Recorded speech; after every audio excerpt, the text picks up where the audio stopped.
On today's program, I'm talking about 7 major end-time signs that prove that we're not just living in the end times, we're living at the end of the end times. I'm also talking about the Biden administration's war on gender and 2 things that they're doing right now for the very first time in American history that are unbelievable. I'm also answering your questions. I'm Jimmy Evans. Welcome to the Tipping Point Show.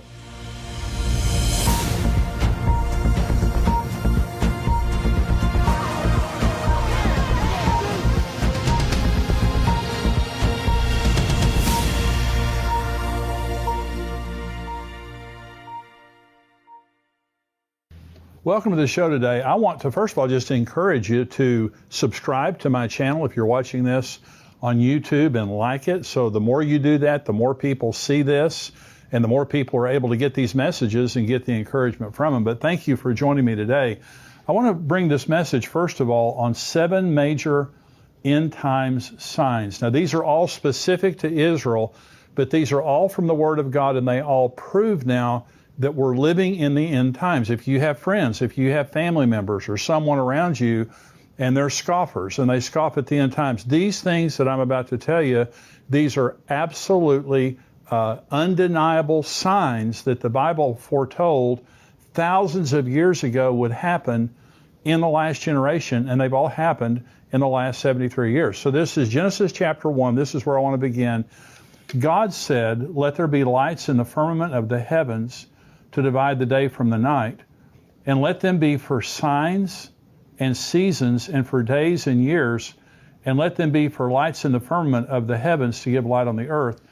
And it was so. So God created the lights in the heavens, and he said, let these be for signs and for seasons. Well, the word sign in the Hebrew is the word oath, and it means a signal, a banner, something that's showing you, like a sign on the highway. You're going down the highway, and the signs on the highway tell you where you're going and how far away you are. That's exactly what signs do related to the end times. The word season is the Hebrew word moed. It means feast, like the Feast of Israel. It also means an appointed time or a sacred season. So God is telling us now in the stars, from the very beginning in Genesis 1, when God created the heavens and the lights in the firmament, he said, I'm doing this to show the people on the earth signs and also special seasons, sacred seasons, the Feast of Israel. So understand this, from the very beginning, God established a universal method of communicating to mankind about important things that were happening and would happen in history, especially regarding Israel. And understand this, these are universal. So when Jesus was born the first time, when he came to the earth the first time, there was a star that led the wise men to Bethlehem. Now it was there for all the world to see. I mean, it wasn't just there for the wise men. Everybody could see it. But people didn't care, or they weren't watching for it. And so the entire earth is being warned by God right now in this generation from signs in the sun, moon, and stars. This is Jesus in Luke 21 regarding the end times. There will be signs in the sun, in the moon, and in the stars, and on the earth distress of nations with perplexity, the sea and the waves roaring, men's hearts failing them from fear, and the expectation of those things which are coming on the earth, for the powers of the heavens will be shaken. There will be signs in the sun, moon, and stars. Jesus is talking about the end times. That's the context of Luke chapter 21. There's going to be signs. I'm going to be showing you things in the sun, the moon, and the stars. They're going to be pointing to my soon return. I'm going to be showing you signs. Well, the question is, have there been signs? The first 2 major end time signs I want to talk to you about are absolutely incredible things that have happened in the sun, moon, and stars in the last 73 years. Okay, remember, this is Joel now, that there's going to be signs in the sun, moon, and stars. This is Joel chapter 2, talking about the end. It says, I will show wonders in the heavens and in the earth, blood and fire and pillars of smoke. The sun shall be turned into darkness, that is a solar eclipse, and the moon into blood before the coming of the great and awesome day of the Lord. Well, the coming of the great and awesome day of the Lord is the return of Jesus, the second coming of Jesus and the rapture. And so before that day comes, Joel says, and by the way, This is what Peter quoted in Acts chapter 2, okay, about the end times.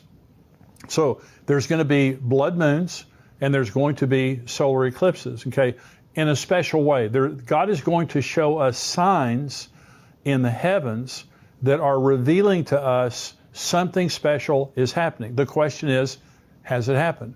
Well, I want to talk about two phenomenal end time signs that have happened in the heavens that had to be God. The first are the blood moons. I don't know if you've heard about the establishment of blood moons, but by the way, a lunar eclipse is a blood moon. When the Earth gets between the sun and the moon turns red. It's a blood moon. And so this is what Joel was talking about. Well, there have been 3 sets of tetrads. Now, a tetrad is a set of 4 lunar eclipses that happen back to back in 2 years on Jewish holy days. This would be on Passover. You see the graphic there right now on your screen. Now, these are the tetrad that happened in 2014, 2015. And so on Sukkot of 2014 and 15, you had a blood moon. And then, on Passover, you had a blood moon. Then on Sukkot, you had another blood moon, back to back. This is 4 lunar eclipses, blood moons, that happened over a 2-year period of time, all on Jewish holy days. Now, that happened in 1949 and 50. Remember, Israel became a nation in 1948, and the tetrad of blood moons, like you just saw there, happened in 1949 and 1950, all on Jewish holy days. Then in 1967, the Six-Day War was fought, and Jerusalem was unified. This is what Jesus prophesied in Luke 21, that they would be scattered, and then Jerusalem be trodden underfoot by Gentiles until the times of the Gentiles were fulfilled. That was fulfilled in 1967, and in 1967 and 1968, there were 4 blood moons, all on Jewish holy days. Israel becomes a nation, blood moons. The city of Jerusalem is unified, blood moons. Then in 2014 and 2015, there are 4 more blood moons, the ones you just saw, plus there was a solar eclipse in 2014 on the first day of Israel's religious calendar, and there was a partial solar eclipse on the Feast of Trumpets, okay, during the tetrads. Okay, so what is the significance of those blood moons? Well, here's what I believe. In the ones in 1949 and 1950, that was the Holy Land. The Holy Land was given back to Israel. In 1967, 1968, it was the Holy City of Jerusalem, had come back under control of Jerusalem for the first time in 2,000 years. But in 2014 and 15, a lot of people are saying, what's the significance of that? It's the Holy Temple. The activity around the temple picked up huge around 2014, 2015. And by the way, right now, the Sanhedrin is creating the anointing oil to anoint the Messiah when he comes. Everything is ready for the temple. They have all the artifacts ready for the temple, all the temple vessels. They're training priests down in the valley of Jericho. They're training priests. And so they're ready to rebuild. And this is something, and by the way, the Jews for the first time in 2,000 years are praying, legally praying on the Temple Mount and gathering there, sometimes by the hundreds or thousands. It's an amazing thing that's happened, and it started around 2014, 2015, and I believe soon we will see the rebuilding of the temple. That is a major, major end-time sign that is in the heavens. It's undeniable. You can look that up on NASA. You can look it up on different types of astronomy programs. The blood moons are real, and they haven't happened. These kinds of things don't happen now for hundreds of years at a time. So these are not regular phenomenon. A lunar eclipse is, but not a tetrad on Jewish holy days. The second major end-time sign related to the sun, moon, and stars is the Revelation 12 sign that happened on September the 23rd, 2017. Now, what I'm about to say to you is the second most important thing that has happened in my lifetime regarding the end times. Now, I was born in 1953, so I wasn't around when Israel became a nation. But I was around in 1967 when Jerusalem was reunified. That's the most important thing that's happened prophetically in my lifetime. The second most important thing was the Revelation 12 sign on September 23rd, 2017. Here's the Revelation 12 sign. This is Revelation 12 describing now an end times astronomical sign that's going to happen. You see a graphic there on your screen. This is Revelation 12. Let me read the scripture, then I'll explain the graphic to you. A great sign appeared in heaven, a woman clothed with the sun, with the moon under her feet, and on her head a garland of 12 stars. Then being with child, she cried out in labor and in pain to give birth. And another sign appeared in heaven. Behold, a great fiery red dragon, having 7 heads and 10 horns, and 7 diadems on his heads. His tail drew a third of the stars of heaven and threw them to the earth. And the dragon stood before the woman who was ready to give birth to devour her child as soon as it was born. She bore a male child who is to rule all nations with a rod of iron. And her child was caught up to God and his throne. Then the woman fled into the wilderness, where she has prepared a place by God, that they should feed her there 1,260 days. Now, this was literally fulfilled. Now, there is a prophetic fulfillment here related to Israel, but you see on the screen there, you see this graphic. Let me explain it to you. So on September 23rd, 2017, the constellation Leo was above the head of the constellation Virgo. Of course, Virgo is the Virgin, Leo is the Lion. And so the Virgin is Mary, and of course Leo is Jesus. But you have, Leo has 9 stars. Remember, it says that there was a garland of 9 stars over her head. Well, the Leo has 9 major stars that make up the outline. But on September the 23rd of 2017, Mercury, Mars, and Venus joined those 9 stars to make 12 stars that were over the head of the Virgo, constellation Virgo. And then the sun, you'll notice on that graphic there, the sun was over Virgo's shoulder, the Virgin's shoulder. In other words, she was clothed with the sun, and the moon was under her feet. You can see it right there. Then Jupiter, which is called the king planet, which the Jews associate with the Messiah. Now, this is extraordinary. The Jupiter entered the womb of Virgo on November the 20th of 2016 and retrograded, which means it stayed in the same place. It looked like it was staying in the same place. It retrograded from February to July, then exited the womb on September the 9th, 2017. It was inside the womb exactly 41 weeks, which is the time of human gestation. And then it came out. It came out between the legs of Virgo. It exited the legs of Virgo. And by the way, it says that the male child was caught up. That's raptured, harpazo. And this is the next graphic here. You'll see now that between the legs of Virgo, there was a red, creepy object. I mean, this is, it's incredible. This is between her legs, and it was redacted by NASA and also by Google Sky. And you say, why? Redacted means they put a little black box over it to block it out from being there. And you can see it if you look carefully between the legs of Virgo there. You'll see that little black box. You'll also see this is the actual image that they're blocking out there. It is this creepy red, it is infrared, creepy red creature that looks like a dragon with 12 heads and all that kind of stuff like that. This actually happened on September 23rd, 2017. And so I'm saying to you, this is absolutely amazing. When Jesus said there will be signs in the sun, moon, and stars, you can check that box. 2 major end-time signs have appeared in the heavens. By the way, there's a software program called Stellarium, and this is where some of those pictures come from. By the way, that one of those charts there was a Louis Vega chart. He does phenomenal charts there. But I'm saying to you, you can look this stuff up.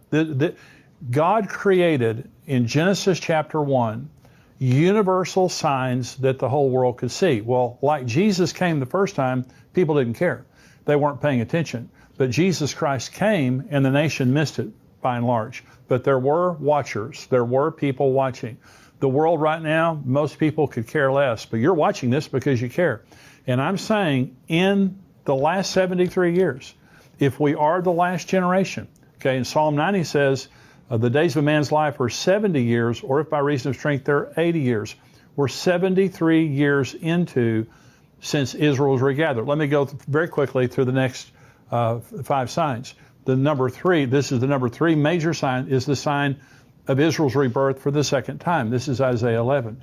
It shall come to pass in that day that the Lord shall set his hand again the second time to recover the remnant of the people who are left from Assyria and Egypt, from Pathros and Cush, from Elam and Shinar, from Hamath and the islands of the sea. He will set up a banner for the nations and will assemble the outcast of Israel and gather together the dispersed of Judah from the four corners of the earth. Now, remember, the first time that God regathered Israel was from Babylon. He didn't gather them from the four corners of the earth. It was just from Babylon. This says God will, for the second time, set his hand again to regather Israel from the four corners of the earth. That happened on May the 14th of 1948. That is what started. That was the major sign that started the end times prophetic clock. You can't have the end times without Israel existing as a nation. Here's number 4. It's the sign of Jerusalem under Jewish rule. This is Luke 21. This is Jesus. When you see Jerusalem surrounded by armies, then know that its desolation is near. Then let those who are in Judea flee to the mountains. Then let those who are in the midst of her depart. And let not those who are in the country enter her. For these are the days of vengeance, that all things which are written may be fulfilled. But woe to those who are pregnant, and to those who are nursing babies in those days, for there will be great distress in the land, and wrath upon this people, and they will fall by the edge of the sword, and be led away captive into all nations, and Jerusalem will be trampled by Gentiles until the times of the Gentiles are fulfilled. Now, Jesus prophesied that 40 years before it came to pass. By the way, Daniel also in Daniel 9 prophesied exactly the same thing, that the Jerusalem would be destroyed. But Jesus also says Jerusalem will be trodden underfoot by the Gentiles until the times of the Gentiles are fulfilled. So the Roman general Titus came, he killed over 1 million Jews. He destroyed the city of Jerusalem. He destroyed the sanctuary. He took the rest of the Jews captive and led them back to Rome, scattered them around the world, just like the Bible says they would. But then in 1967, Jerusalem was reunited under Jewish control, and that was a major, major end-time sign. Now, these things, like I said, these are from the Bible. This has been in circulation for thousands of years. These are not new things, and they're not esoteric. They're not secret or hard to divine. These are clear scriptures that say things that are going to happen in the end times. This is the next sign, the sign of the division of the land of Israel, Joel 3. For behold, in those days and at that time, when I bring back the captives of Judah and Jerusalem, like we just said, I will also gather all nations and bring them down to the valley of Jehoshaphat. And I will enter into judgment with them there on account of my people, my heritage Israel, whom they have scattered among the nations. They have also divided up my land. I've been talking to you about the Biden administration. They're trying now to take East Jerusalem. They're trying to open a consulate in East Jerusalem for the Palestinians, which gives the Palestinians ownership of East Jerusalem. It recognizes the Palestinians as having the ownership of East Jerusalem. Israel's saying, why don't they put it over in Ramallah? Why don't they put it on the West Bank? The Biden administration says, no, we want to put it in East Jerusalem. We want to recognize the Palestinians' right to East Jerusalem. They want to take away the Golan Heights. They want to move them out of the West Bank and out of East Jerusalem where they have settlements. The land, they took away Gaza. They took away the Sinai. The land of Israel is being divided by the United States, by the United Nations. This is happening in your lifetime, and God says that he is angry, that he is going to bring all the nations down and to enter into judgment with them there at the same time. In those days and at that time, when I bring back the captives of Judah and Jerusalem, I'm going to enter into judgment with all the nations because of the way they've treated my people. They've scattered them around the nations, and they've divided up my land. And by the way, it is God's land. No man can claim that land. It is God's land. This is sign number 6. The sign of Jerusalem being the most controversial piece of property on the earth that would cause Armageddon. Jerusalem right now, in the news right now, is in the news more than any other place. It is the most difficult foreign policy issue of the entire earth. No one can solve that problem. This is Zechariah chapter 12. Behold, I will make Jerusalem a cup of drunkenness to all the surrounding people when they lay siege against Judah and Jerusalem. And it shall happen in that day that I will make Jerusalem a very heavy stone for all peoples. All who would heave it away will surely be cut in pieces, though all the nations of the earth are gathered against it. The last scene of human history is the entire earth coming against Jerusalem. And during the Obama administration, the United Nations was trying to impose a two-state solution on Israel. Impose means they're going to militarily impose. They're going to force Israel to give up East Jerusalem. And this is what's going to happen. They're not going to give up East Jerusalem. The Jews have consistently said that Jerusalem is the eternal, indivisible capital of Israel. The world will hate them for that. They will continue to pressure him for that. This is happening in our news right now. You don't have to look around to make this thing happen. This is happening right now. But it's going to get worse until the point that there's an ultimatum given by the United Nations, the armies of the world, but they will ultimately come against Israel. Jerusalem is the most difficult issue today and the most contested piece of real estate on the earth. And here's sign number 7, the sign of worldwide anti-Semitism. Zechariah 14. Behold, the day of the Lord is coming, and your spoil will be divided in your midst, for I will gather all the nations to battle against Jerusalem.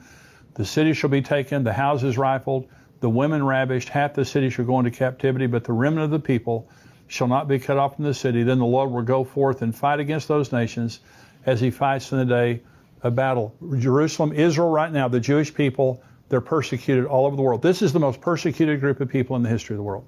I mean, generationally, for millennia.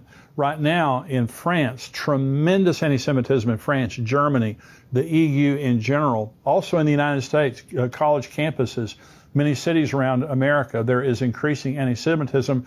This is a major sign of the end times. So I've just told you about 7 major signs that have already happened. These aren't things that are going to happen. These things are already happened. And I said at the beginning of this teaching, I'm not just saying that we're living in the end times. I'm saying we're living at the end of the end times. And if there's ever been a time that we need to be looking up and watching for Jesus to come, in the midst of all the lousy stuff that's happening in the world, Jesus is coming. And that's what I keep telling you is the whole purpose of this program is to educate and encourage. I want to educate you about end time theology, end time scriptures, and I want to encourage you that everything that is happening is telling us that Jesus is coming. Now, we're going to go to the subscriber only portion right now. I'm going to talk about the Biden administration, the war on gender, 2 things that they are doing right now, the Biden administration, that have never been done before, that every person needs to understand. I'm also answering questions. Hey, if you're not a subscriber, $7 a month, $77 a year, endtimes.com. Go there, become a subscriber so you can get everything we get. And we have articles through the week. We have all kinds of other stuff. I'm interviewing Mark Biltz, Pastor Mark Biltz, and also I'm interviewing Pastor Billy Crone next week. We have interviews that are coming up, all kinds of good stuff, not just the Tipping Point Show. I want you to be able to get all of it. $7 a month, $77 a year. If you are a subscriber to endtimes.com, you can't watch the full version here on YouTube. You've got to go over to endtimes.com. And so thank you for joining us. Subscribers, stay tuned.